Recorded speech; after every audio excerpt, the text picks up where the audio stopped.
ಜಿಲ್ಲಾ ಕಲಬುರಗಿ ಸವಿತಾ ಸಮಾಜದ ಪದಗ್ರಹಣ ಸಮಾರಂಭವು ನಗರದ ಪಾರ್ವತಿ ಕಲ್ಯಾಣ ಮಂಟಪದಲ್ಲಿ ನಡೆಯಿತು.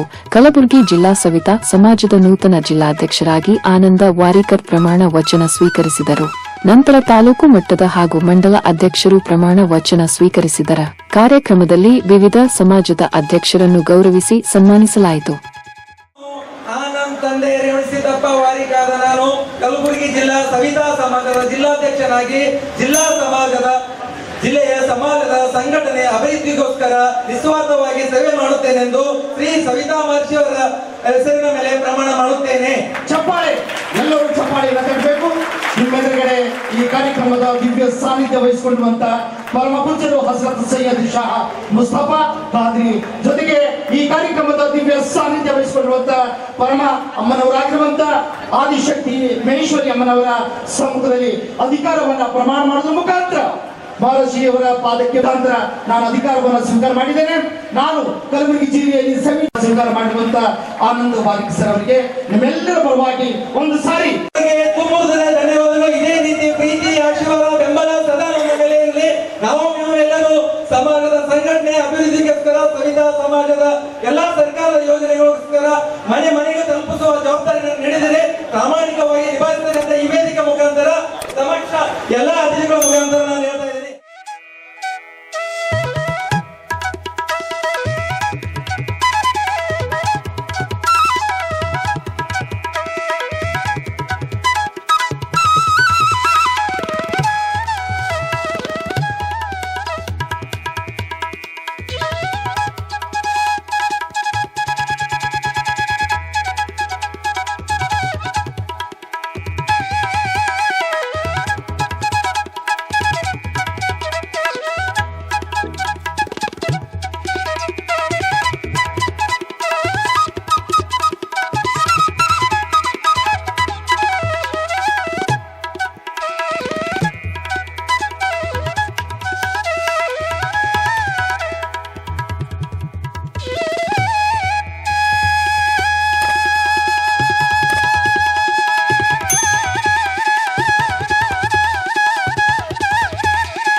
ಮನುಷ್ಯ ಯಾವುದೇ ಧರ್ಮದಲ್ಲಿ ಹುಟ್ಟಿರಲಿ, ಅವನು ತನ್ನ ಧರ್ಮದ ಚೌಕಟ್ಟಿನಲ್ಲಿದ್ದು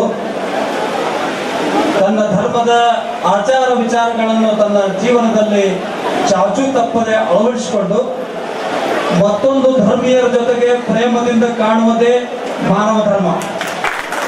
ಈ ಮಾನವ ಧರ್ಮದ ತಳಹದಿಯ ಮೇಲೆ ನಾವು ಬದುಕಿದಾದರೆ ನಮ್ಮ ಬದುಕು ಸಾರ್ಥಕವಾದಂತ ಬದುಕು.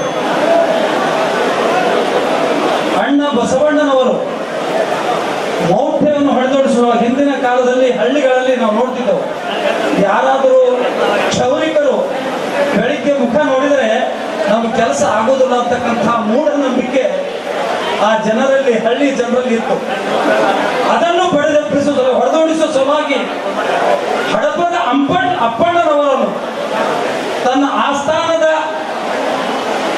ಆಪ್ತ ಕಾರ್ಯದರ್ಶಿಯಾಗಿ ನೇಮಿಸಿ ಪ್ರತಿದಿನ ಅಪ್ಪಣ್ಣನವರ ಸಲಹೆ ಮೇರೆಗೆ ತನ್ನ ಕಾರ್ಯಕಲಾಪಗಳನ್ನು ಬಸವಣ್ಣನವರು ನಿರ್ವಹಿಸ್ತಾ ಬರ್ತಿದ್ರು.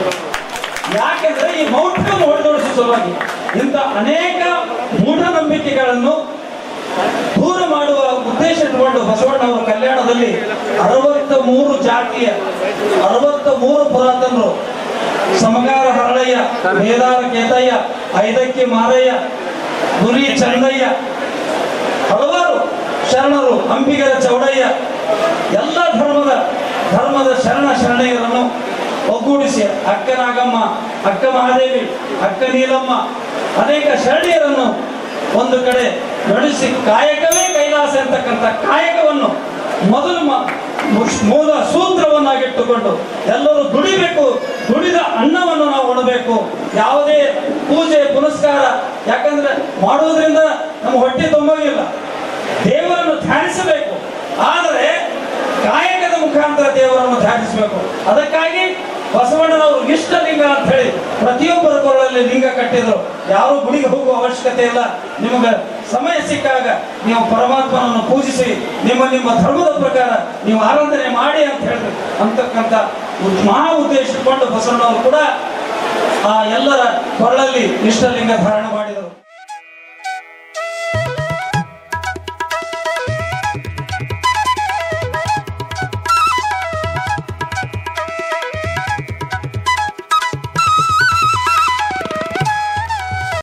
ಸನ್ಮಾನ ಎನ್ನುವಂತ ಅಮೂಲ್ಯವಾದ ಮಾತನ್ನ ಹೇಳ್ತಾರೆ. ಆನಂದ ಬಾರಿಕ್ ಸರ್ ಅವರಿಗೆ ಕಣ್ಣೀರು ಬರ್ತಾ ಇದೆ. ಅದು ಕಣ್ಣೀರಲ್ಲ, ಅದು ಆನಂದದ ಪಕ್ಷ. ಯಾಕಂದ್ರೆ ಒಬ್ಬ ಮನುಷ್ಯನಿಗೆ 2 ಬಾರಿ ಮಾತ್ರ ಕಣ್ಣೀರು ಬರ್ತದೆ. ಒಂದ್ಸಾರಿ ಅತಿ ದುಃಖ ಆದಾಗ, ಒಂದ್ಸಾರಿ ಅತಿ ಸಂತೋಷವಾದಾಗ. ಆನಂದ್ ಸರ್ ಅವರಿಗೆ ಸಂತೋಷ ಆಗಿದೆ.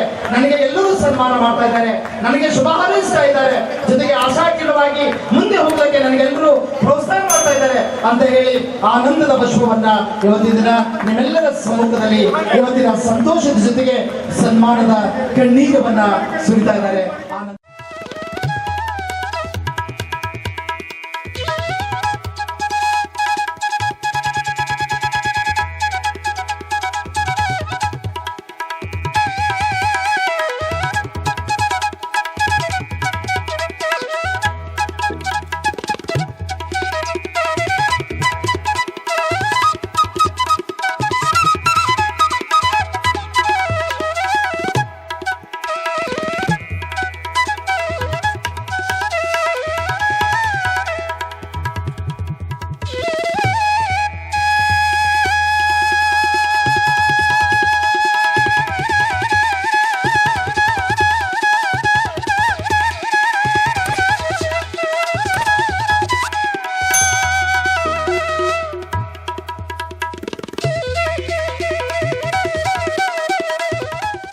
ಇಂದು ಕಲಬುರಗಿ ಜಿಲ್ಲೆ ಸವಿತಾ ಸಮಾಜದ ವತಿಯಿಂದ ಜಿಲ್ಲಾಧ್ಯಕ್ಷರ ಹಾಗೂ ಪದಾಧಿಕಾರಿಗಳ ಪದಗ್ರಹಣ ಕಾರ್ಯಕ್ರಮ ಇದು ಐತಿಹಾಸಿಕ ಕಾರ್ಯಕ್ರಮ.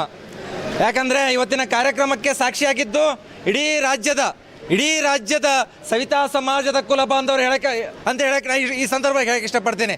ಯಾಕಂದರೆ ಇವತ್ತಿನ ದಿವಸ ನಾವು ರಾಜಕೀಯವಾಗಿ, ಆರ್ಥಿಕವಾಗಿ, ಸಾಮಾಜಿಕವಾಗಿ, ಶೈಕ್ಷಣಿಕವಾಗಿ, ಉದ್ಯೋಗಿಕವಾಗಿ ಹಿಂದುಳಿದ ಸಮುದಾಯವನ್ನು ಯಾವ ಸರ್ಕಾರಗಳು ಗುರುತಿಸ್ತಾ ಇಲ್ಲ. ಕಾರಣ ಈ ಭಾಗಕ್ಕೆ ಯಾವುದೇ ರೀತಿಯಾಗಲಿ ನಾಮನಿರ್ದೇಶನ ಸದಸ್ಯ ಆಗಲಿ ಮತ್ತು ಹಾಗೆ ನಿಗಮ ಮಂಡಳಿಗಳದು ಅಧ್ಯಕ್ಷ ಸ್ಥಾನ ಆಗಲಿ ಯಾವುದೇ ರೀತಿ ಈ ಭಾಗದಲ್ಲಿ ಕಲ್ಯಾಣ ಕರ್ನಾಟಕ ಭಾಗದಲ್ಲಿ ಯಾವುದೂ ಸ್ಥಾನ ಸಿಕ್ಕಿಲ್ಲ. ಕಾರಣ ಯಾಕಂದರೆ ದುಡಿದ್ರು ಸಾಮಾಜಿಕ ಸೇವೆಯಲ್ಲಿ ದುಡಿದ್ರು ಕೂಡ ಯಾವ ಸರ್ಕಾರಗಳು ಜನಪ್ರತಿನಿಧಿಗಳು ಗುರುತಿಸ್ತಾ ಇಲ್ಲ.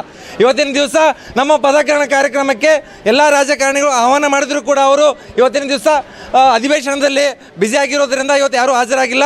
ಇವತ್ತಿನ ಕಾರ್ಯಕ್ರಮದಲ್ಲಿ ಬಂದಂಥ ಎಲ್ಲ ಸಮಾಜ ಜಿಲ್ಲಾಧ್ಯಕ್ಷರುಗಳು ಹಾಗೂ ವಿವಿಧ ಸಮುದಾಯ ಕುಲವೃತ್ತಿಗಳ ಆಧಾರಿತ ಸಮುದಾಯಗಳಿಗೆ ಗುರುತಿಸಿ ಗೌರವಿಸೋದು ಯಾವರಪ್ಪ ಅಂದರೆ ಕುಲವೃತ್ತಿ ಮಾಡ್ತಕ್ಕಂಥ ಸಮಾಜಗಳೇ.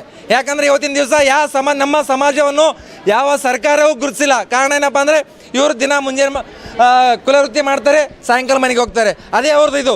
ಯಾಕೆ ವೋಟ್ ಬ್ಯಾಂಕ್ ಇಲ್ಲ ಸರ್. ನಮ್ಮ ಹತ್ರ ಮತದಾರರಿದ್ದಾರೆ. ಸುಮಾರು ರಾಜ್ಯಾದ್ಯಂತ 15 ಲಕ್ಷಕ್ಕಿಂತ 15-20 ಲಕ್ಷ ಜನಸಂಖ್ಯೆ ಇದ್ದಾರೆ. ಇವತ್ತಿನ ದಿವಸ ಸಾಕ್ಷಿಯಾಗಿ ಸಾವಿರಾರು ಜನಸಂಖ್ಯೆಯಲ್ಲಿ ನಮ್ಮ ಕಲಬುರಗಿ ಜಿಲ್ಲೆಗೆ ಬಂದು ಪದಗ್ರಹಣಕ್ಕೆ ಸಾಕ್ಷಿಯಾಗಿದ್ದಾರೆ. ಯಾಕಂದರೆ ನಮ್ಮ ಸಮಾಜವನ್ನು ಯಾವ ಸರ್ಕಾರವೂ ಗುರುತಿಸ್ತಾ ಇಲ್ಲ. ದಯವಿಟ್ಟು ಗುರುತಿಸಿ. ನಾವು ಕೂಡ ನಮ್ಮ ಸಮಾಜವನ್ನು ನಿಮ್ಮ ಥರ ನಿಮ್ಮ ಸಮಾಜವನ್ನು ಯಾವ ಥರ ನೀವು ರಾಜಕೀಯವಾಗಿ ಬೆಳೆದು ಸಮಾಜವನ್ನು ತಾವು ಅಭಿವೃದ್ಧಿಪಡಿಸಿದ್ದೀರಿ, ಅದೇ ರೀತಿ ನಮ್ಮ ಸಮಾಜವನ್ನು ನಾವು ನಮ್ಮ ಸಮಾಜಕ್ಕೆ ನಾವು ಅಭಿವೃದ್ಧಿ ಪಡಿಸ್ತೀವಿ, ನಮಗೆ ಸ್ಥಾನಮಾನ ಕೊಡಿ ಅಂತೇಳಿ ಈ ಮಾಧ್ಯಮ ಮುಖಾಂತರ ಕೇಳ್ತಾ ಇದ್ದೀನಿ. ಇವತ್ತಿನ ಪದಗ್ರಹಣ ಕಾರ್ಯಕ್ರಮ ಇಡೀ ರಾಜ್ಯದಲ್ಲಿ ರಾಷ್ಟ್ರ ಮಟ್ಟದಲ್ಲಿ ಐತಿಹಾಸಿಕ ಕಾರ್ಯಕ್ರಮ. ಕಲಬುರಗಿಯಲ್ಲಿ ನಮ್ಮದು ವಿಭಾಗೀಯ ಕೇಂದ್ರವಾದ ಕಲಬುರಗಿ ಇವತ್ತಿನ ದಿವಸ ಅನೇಕ ಶರಣರು, ಹಲವಾರು ಶರಣರು, ಜಾತಿಯ ಮುಖಂಡರು ಎಲ್ಲರೂ ಸಾಕ್ಷಿಯಾಗಿದ್ದಾರೆ. ಯಾಕಂದರೆ ನಮ್ಮ ಸಮಾಜವನ್ನು ಗುರುತಿಸಿ ನಾನು ಆಲ್ರೆಡಿ ಈ ಬಗ್ಗೆ ಉಸ್ತುವಾರಿ ಸಚಿವರಿಗೆ, ನಮ್ಮ ಶಾಸಕರಿಗೆ, ಎಲ್ಲ ಗೃಹ ಸಚಿವರಿಗೆ, Parameshwar sir, DK Shivakumar sir ಅವರಿಗೆ, ಸಿದ್ದರಾಮಯ್ಯ ಸರ್ ಅವರಿಗೆ ಮನವಿ ಮಾಡ್ಕೊಂಡಿದ್ದೀವಿ. ದಯವಿಟ್ಟು ಈ ನನ್ನ ಮಾಧ್ಯಮದ ಮುಖಾಂತರ ಕೇಳ್ತಾ ಇದ್ದೀನಿ ಸರ್, ದಯವಿಟ್ಟು ನಮ್ಮ ಸಮಾಜಕ್ಕೆ ರಾಜಕೀಯ ಸ್ಥಾನಮಾನ ಕೊಡಿ. ಧ್ವನಿ ಇಲ್ಲದ ಸಮಾಜಕ್ಕೆ ಧ್ವನಿಯಾಗಿ ನಿಂದಿರ್ತೀವಿ. ಯಾಕಂತಂದರೆ ನಮಗೆ ಯಾವುದೇ ರೀತಿಯಾಗಿ ಧ್ವನಿ ಆಗೋದಕ್ಕೆ ಯಾವುದು ವಿಧಾನ ಪರಿಷತ್ ಸ್ಥಾನಮಾನ ಇಲ್ಲ. ರಾಜಕೀಯವಾಗಿ ನಾವು ಏನಾದರೂ ಪ್ರಶ್ನೆ ಕೇಳೋದಕ್ಕೆ ಯಾವುದು ನಿಗಮ ಸ್ಥಾನವೂ ಇಲ್ಲ. ದಯವಿಟ್ಟು ಈ ಒಂದು ಮಾಧ್ಯಮದ ಮುಖಾಂತರ ಪದಗ್ರಹಣ ಕಾರ್ಯಕ್ರಮದ ಮುಖಾಂತರ ನಾವು ಸರ್ಕಾರದ ಹತ್ರ ನನ್ನೊಂದು ಬೇಡಿಕೆ ಏನಪ್ಪ ಅಂದರೆ ರಾಜಕೀಯ ಸ್ಥಾನಮಾನ ಕೊಡಿ, ಹಿಂದುಳಿದ ಸಮಾಜಕ್ಕೆ ನ್ಯಾಯ ಕೊಡಿ, ಅಭಿವೃದ್ಧಿ ನಿಗಮಕ್ಕೆ ಹೆಚ್ಚಿನ ಅನುದಾನ ಕೊಡಿ, ಜಾತಿ ನಿಂದನೆ ಪದ ಬಳಸೋರ ವಿರುದ್ಧ ಕಾನೂನು ಕಾಯ್ದೆ ಮಾಡುವ ಒಂದು ಆಂಧ್ರ ಮಾದರಿಯಲ್ಲಿ ಮಾಡಿದರೆ ಜಾತಿ ನಿಂದನೆ ಕಾಯ್ದೆ ನಮ್ಮ ಕರ್ನಾಟಕದಲ್ಲೂ ಕೊಡಬೇಕು. ಅದೇ ರೀತಿಯಾಗಿ ನಮ್ಮ ಸಮಾಜಕ್ಕೆ ಕಲಬುರಗಿಯಲ್ಲಿ ಯಾವುದೇ ರೀತಿಯ ದೊಡ್ಡ ಭವನ ಇಲ್ಲ, ಬರೀ ಚಿಕ್ಕ ಚಿಕ್ಕ ಸಮಾಜದ ಭವನಗಳಿದ್ದಾವೆ. ಅದರಲ್ಲಿ ನಾವು ಈ ಥರ ದೊಡ್ಡ ಕಾರ್ಯಕ್ರಮ ಮಾಡೋದಾಗಿಲ್ಲ. ಇವತ್ತಿನ ದಿವಸ ನಾವು ರೆಂಟ್ ತೊಗೊಂಡು ಈ ಕಾರ್ಯಕ್ರಮ ಮಾಡಿದ್ದೀವಿ. ಇಷ್ಟೊಂದು ಸಾವಿರಾರು ಜನಸಂಖ್ಯೆಯಲ್ಲಿ ಬಂದಿದ್ದಾರೆ. ಕಾರಣ ಏನಪ್ಪ ಅಂದರೆ ನಮ್ಮ ಹತ್ರ ಯಾರು ಆರ್ಥಿಕವಾಗಿ ಹಿಂದುಳಿದಿದೆ. ರಾಜಕೀಯ ನಾಯಕರಲ್ಲಿ ಕೇಳ್ಕೊಳ್ಳೋದೇನೆಂದರೆ ನಮ್ಮ ಸಮಾಜಕ್ಕೆ ನಾವು ಧ್ವನಿ ಆಗಬೇಕಾದ್ರೆ ರಾಜಕೀಯ ಸ್ಥಾನಮಾನ ಬೇಕಂತೇಳಿ ಈ ಮುಖಾಂತರ ನಾನು ಕೇಳ್ತಾ ಇದ್ದೀನಿ.